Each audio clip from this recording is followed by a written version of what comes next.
Imagine you are driving down a quiet suburban street, staying exactly 5 miles per hour under the speed limit. Your hands are at 10 and 2, your seatbelt is fastened, and you haven't so much as rolled through a stop sign in 5 years. You feel invisible because you are following every rule in the book. But as you pass a parked cruiser or even just a high-tech street lamp, a silent, invisible harvest is taking place. In a fraction of a second, your license plate, your precise GPS coordinates, your physical description, and even the unique digital signature of the smartphone sitting in your pocket have been swept up into a massive, interconnected database that you never consented to join. For decades, the Fourth Amendment was a physical barrier that required a judge and a piece of paper to cross. Today, technology has created a series of legal backdoors that allow law enforcement to watch you with more intimacy than a private investigator ever could, all without ever stepping foot on your property or showing you a badge. Today, we are pulling back the curtain on the brand new, high-tech ways the authorities are monitoring your every move. And more importantly, as a legal professional, I am going to give you the specific, actionable steps you can take right now to reclaim your digital and physical sanctuary. This is not about paranoia. It is about knowing where the lines are drawn in a world where the lines are becoming invisible. To understand the modern landscape of surveillance, we first have to talk about the digital exhaust we all leave behind.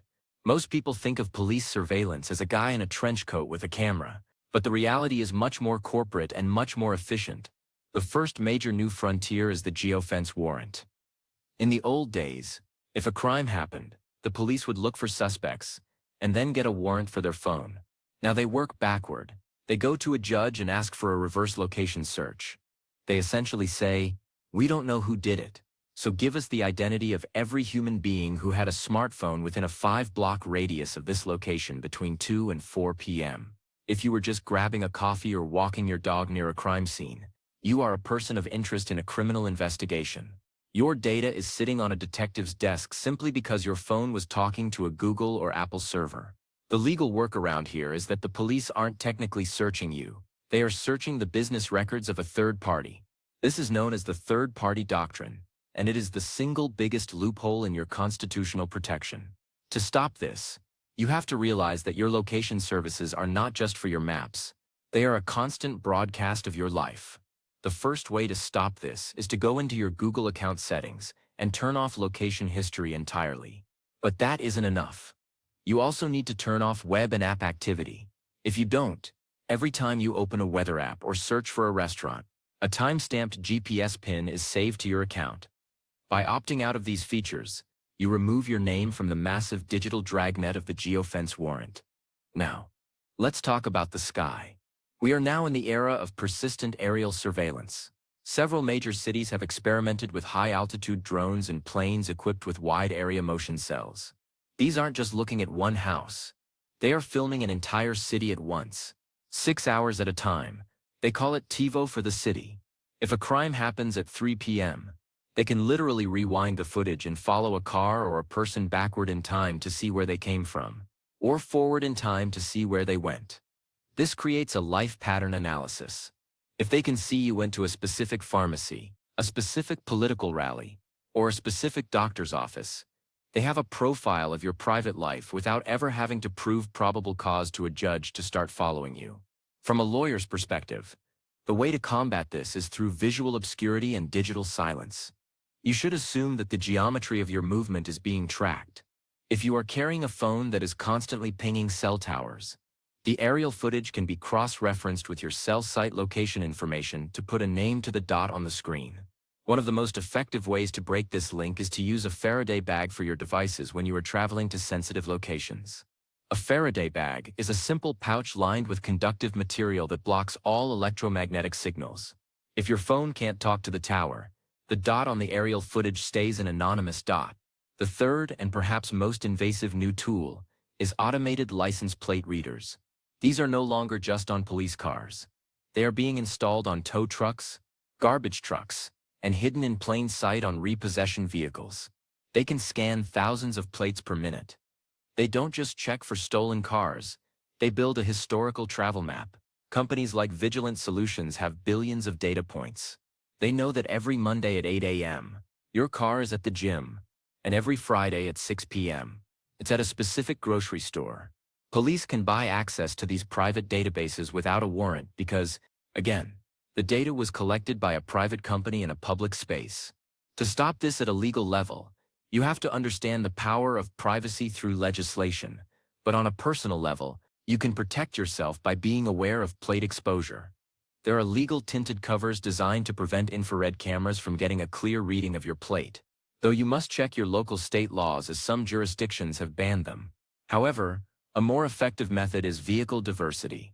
If you are someone who is highly concerned about travel tracking, rotating vehicles or using public transportation occasionally breaks the consistency of the ALPR data. The goal of the surveillance state is predictability. The moment your travel becomes unpredictable, the value of their database drops to zero. Let's move into your own home. This is the Trojan horse of modern spying, the smart home device.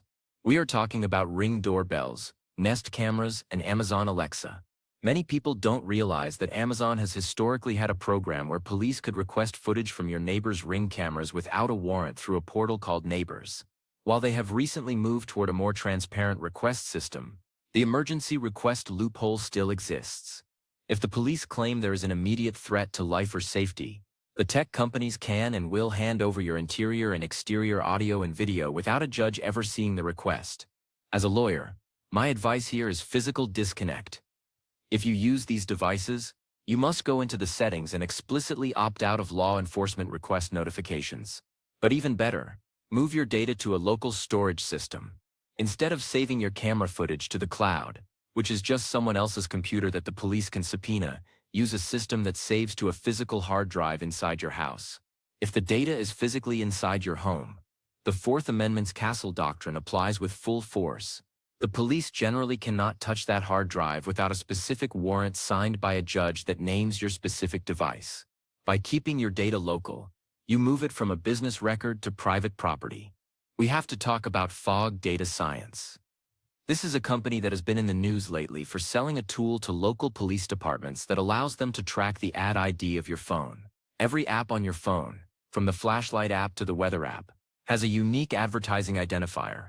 Companies aggregate this data and sell it. Fog Data Science buys this ad tech data and gives police a map of where that ad ID has been for months. Because you consented to the terms of service of that random game you downloaded, the courts have generally held that you have no expectation of privacy in that data. This is how police can find out who was at a protest or a sensitive meeting without ever needing to contact a cellular provider. To stop this, you must reset your advertising ID once a month. On an iPhone, you go to Privacy and Security, then Tracking, and ensure that Allow Apps to Request to Track is turned off. On Android, you go into your Google settings under Ads and delete Advertising ID. The path the police were following hits a dead end. It's like changing your social security number for your phone every 30 days. It makes it impossible for Fog or similar companies to build a long-term profile of your life. Let's discuss the social media shadow. Most people know that what they post can be used against them. But did you know that police use software like Babel Street or Geophedia to create virtual geofences around social media posts? If you post a photo with a location tag, or even if you just post a photo where the metadata includes your GPS coordinates, you are pinned on a map in a police command center. They can set alerts for certain keywords or locations. If you post about a specific event while you are at that event, you are instantly flagged. The legal stop for this is metadata scrubbing. Before you post any photo to a public platform, you should use an app to strip the EXF data. This is the hidden information inside the file that tells the viewer exactly what camera was used, the time the photo was taken, and the exact latitude and longitude of the shot. Furthermore, you should never post in real time. If you are going to share your life, do it with a 24-hour delay. This prevents law enforcement from using your own social media as a real-time GPS tracker to find your physical location. We also have to talk about stingrays or cell site simulators. These are devices that mimic a cell phone tower. When a stingray is turned on, every phone in the area connects to it instead of the real tower. The police can then see every phone's unique IMSI number, and in some cases, they can even intercept the content of texts and calls. Traditionally, these were used for national security, but they have trickled down to local police departments who use them for routine, even low-level investigations. To combat a stingray, You need encryption. If you are using standard SMS text messages or unencrypted cellular calls, a stingray can see exactly what you are saying. However, if you use an end-to-end encrypted app like Signal or WhatsApp, the stingray can see that you are sending data, but it cannot see what the data is. It just looks like scrambled gibberish. As a lawyer, I tell my clients if it's not encrypted, it's a postcard. Anyone who picks it up can read it. Encryption turns your message into a locked armored car. Even stealthier way, they are spying utility data. Smart meters on your house track your electricity and water usage minute by minute. Police have used this data to determine exactly when people are home, what rooms they are in, and even what appliances they are using based on the electrical signature of the device. If they see a spike in power that matches a certain type of equipment, they might use that as part of their probable cause for a search warrant.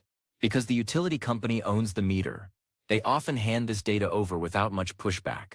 The way to stop this is to request an analog meter if your local laws allow it. Many states have opt-out programs for smart meters. But if you are stuck with a smart meter, you can use power randomization. Using home automation to turn lights and appliances on and off at irregular intervals makes it much harder for an analyst to determine your life pattern. It creates noise in the data. Just like with the ALPRs, the goal of surveillance is to find a pattern. If there is no pattern, there is no actionable intelligence. Now, let's talk about biometric harvesting. Have you ever done one of those DNA ancestry kits? When you sign those terms of service, you are often giving the company permission to share your genetic profile with law enforcement partners. This has led to the rise of investigative genetic genealogy. The police take DNA from a crime scene, upload it to a site like GED Match, and find your second cousin. From there, they build a family tree until it points directly at you. You didn't even have to give your DNA to the police. Your relative did it for you. The legal protection here is biological sovereignty. If you have already done one of these tests, you must go into the settings and opt out of law enforcement searches. However, the only real way to stop this is to avoid these private DNA databases entirely. Your DNA is the ultimate permanent ID. Once it is in a database, you cannot change it, and you cannot delete it in the same way you delete a browser history. From a legal standpoint, once you give that sample to a private company, your Fourth Amendment rights essentially vanish because you have voluntarily disclosed the information. Let's move to the facial recognition revolution. LinkedIn, Instagram, even Venmo. They sell a tool to police where they can take a grainy photo of someone on the street and find their name, address, and social media profiles in seconds. This has effectively ended public anonymity. You can no longer walk down a street and expect to be just another face in the crowd. To stop this, you have to digital de-indexing. You should use tools like Have I Been Posted or PyMize to see where your face exists on the internet, and then send takedown requests to those sites. But more importantly, you should set your social media profiles to private. Clearview and similar companies primarily scrape public data. If your profile is private, they cannot legally scrape your photos to add to their facial recognition database. It's about building a digital wall around your image. Another new frontier is in-car surveillance. If you drive a modern connected car, your vehicle is a rolling snitch. It tracks your speed, your braking habits, your location, and in some cases, it even has internal cameras and microphones. Manufacturers like GM and Ford have been caught sharing this data with insurance companies. By extension, law enforcement. The police don't need to ask you how fast you were going. They can just subpoena the car's black box or its telematics data. Don't do it inside a connected vehicle. The cabin privacy we used to enjoy is a relic of the past. We also have to discuss financial surveillance.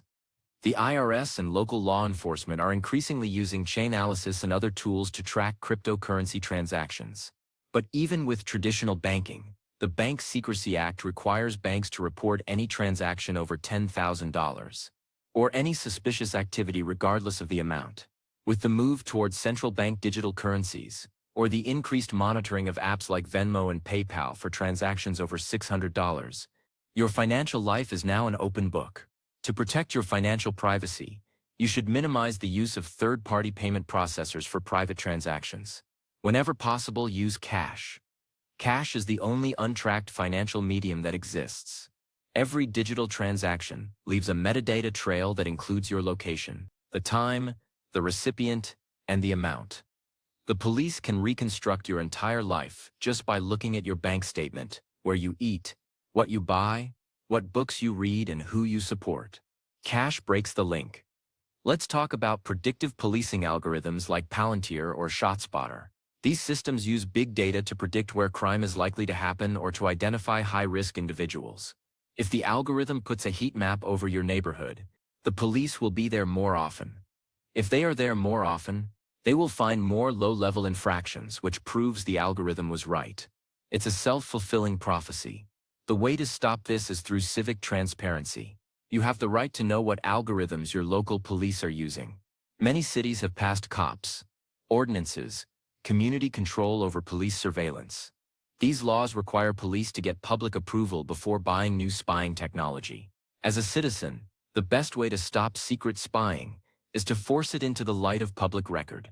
The police are much more hesitant to use it in constitutionally questionable ways. Now I want to give you the lawyer's ultimate defense kit. This is a summary of the most effective ways to stop the spy state from winning. Step 1. Use a privacy phone. Avoid the major manufacturers and use a phone with a de-Googled operating system like Graphene OS. This cuts off the data at the source. Step 2. Encryption always. Use Signal for all communications. If the pipe is encrypted, the contents are safe. Step 3. Manage your permissions. Go through every app on your phone and ask, does this game really need access to my microphone and my location? If the answer is no, revoke the permission. Step 4. The Faraday lifestyle. Or when you are in a location that is nobody's business, put the phone in a Faraday bag. Step 5. Local storage. Never save your private life to a cloud you don't control. Think about the psychology of this. The goal of all this surveillance is not necessarily to catch everyone. It's to make everyone feel watched. When people feel watched, they change their behavior. They stop going to certain meetings. They stop saying certain things, and they become docile. This is known as the panopticon effect. Even if no one is actually looking at the camera, the fact that the camera exists changes how you act. By taking these steps to stop the spying, you are doing more than just protecting your own data. You are reclaiming your mental freedom. You are choosing to live as a free person rather than a target. I see the end result of this data every day. I see how one random GPS pin can lead to a wrongful arrest. I see how one out-of-context text message can be used to destroy a reputation. The best way to win a legal battle is to make sure the evidence against you never exists in the first place, because your privacy was protected. One of the most important things to remember is the law of consent. In many cases, the police are spying on you because you allowed them to. You checked a box on a website, you clicked agree on an app, or you left your data public on social media. You are essentially signing away your Fourth Amendment rights in exchange for convenience. The Japanese philosophy of shibumi, or effortless perfection through simplicity, applies here. Sometimes, the most high-tech thing you can do is go low-tech. Use a paper map instead of GPS. Use a landline instead of a cell phone. Use cash instead of an app. We must also talk about browser fingerprinting. Even if you use a private browser like Tor or Brave, many websites can still identify you based on the unique combination of your screen resolution, your installed fonts, and your battery level. This fingerprint is more unique than a physical one. Police can use this to see if the person who visited a sensitive website is the same person who just logged into their Facebook. To stop this, you should use privacy extensions like uBlock Origin and Privacy Badger. But more importantly, you should use a VPN, a virtual private network. A VPN masks your IP address, so that the website doesn't know where you are actually located. It's like wearing a mask in a digital store. If they can't see your face or your IP, they can't link your browsing history to your physical identity. Another major new threat is voice biometrics. Companies are now recording your voice print when you call customer service. Law enforcement is building databases of these prints. Just like your fingerprint or your face, your voice is unique. If you speak in public or on a recorded line, that audio can be used to identify you in the future. The stop for this is audio awareness. Be careful about using voice assistants like Siri or Alexa for anything sensitive. These devices are always listening for their wake words, which means they are constantly buffer recording. If you wouldn't say it in front of a police officer, don't say it in front of a smart speaker. Treat every microphone as a permanent record. As we wrap this up, I want you to understand that privacy is a muscle. If you don't use it, you lose it. Every time you choose to opt out of a tracking feature or choose a private alternative, you are strengthening that muscle. You are sending a message to the tech companies and the government that your life is not for sale or for free viewing. The Fourth Amendment says that you have the right to be secure in your persons, houses, papers, and effects against unreasonable searches and seizures. That meant your literal papers and your physical house. Your papers are your emails, your effects are your digital files. Your person includes your biometrics and your location. The spirit of the law remains the same, even if the text is struggling to keep up with the technology. You have the power to stop the spying. It's not about doing anything illegal. It's about enforcing your constitutional rights in a digital world. The police will always use the tools they are allowed to use. If you leave the door open, they will walk in. By following the lawyer's guide to privacy, you are locking the door. You are putting up the no trespassing sign on your digital life. I encourage you to take one step today, just one. These small acts of resistance add up to a life of privacy. You are not a data point. You are a citizen. You have dignity. You have rights. And you have the power to remain anonymous when you choose to be. If you found this helpful, share it with someone who still thinks I have nothing to hide.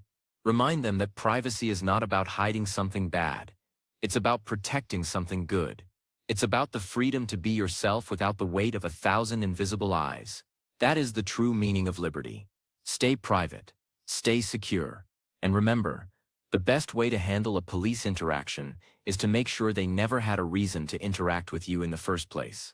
You are the master of your own domain, both physical and digital. Keep it that way.